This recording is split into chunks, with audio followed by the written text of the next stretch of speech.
It is late June. It is analyst Mark Stewart Greenstein. Yeah, I have my analyst hat on. And I want to analyze more than 16 months in front of the 2020 election where things stand. Um, Let me give you the overall background. I've studied this for 35 years. I mean, government was my major in college.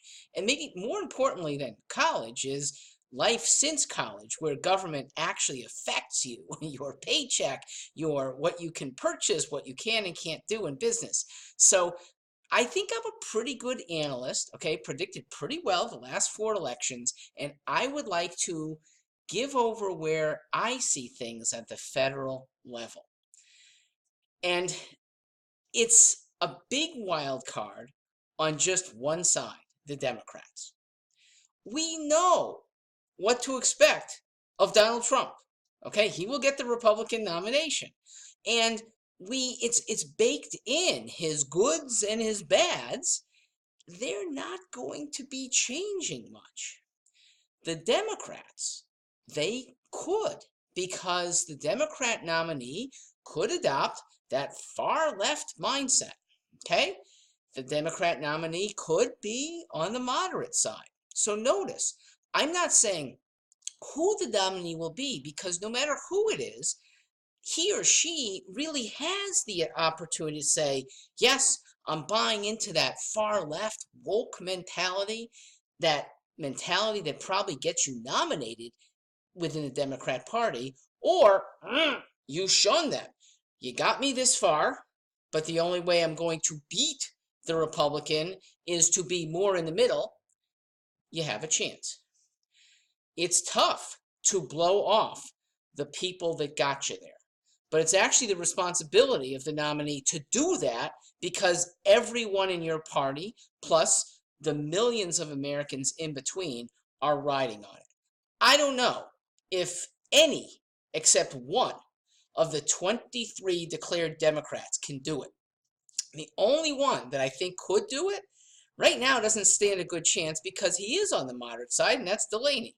The other 22 are so far left that if one of them nominated and follow it, they become the George McGovern of the 21st century. George McGovern went down in flames, furthest left candidate we had ever seen. Barack Obama probably tied him, but had more moderates in his camp anyway and did win. But George McGovern, 1972, won only one state and ended up in really ignominy, losing to Richard Nixon.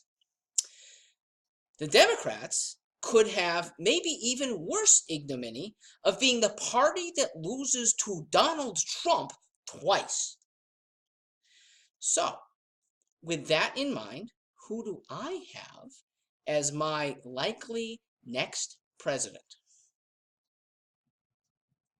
I do think it'll be Donald Trump, because I don't think a Democrat nominee is going to be able to jettison the woke in their party.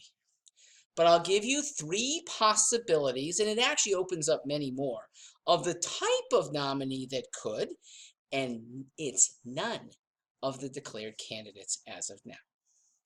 I think you've got a fighting chance if you're a Democrat and your party selects inoffensive, rich, harmless thus far, Oprah, or maybe Dave Ramsey. Dave Ramsey never said a word that people get offended by. He's helped a lot of people. Oprah, white dress, she's helped and commiserated with so many people. And in terms of success, she could stare down Donald Trump and say, hey, you think you got a lot of money? I'm self-made with 3 times as much as you. Mike Bloomberg could get in, and I think that's the one politician that makes it a possibility. I don't think it would be a U.S. Senator. I could see a Jon Stewart.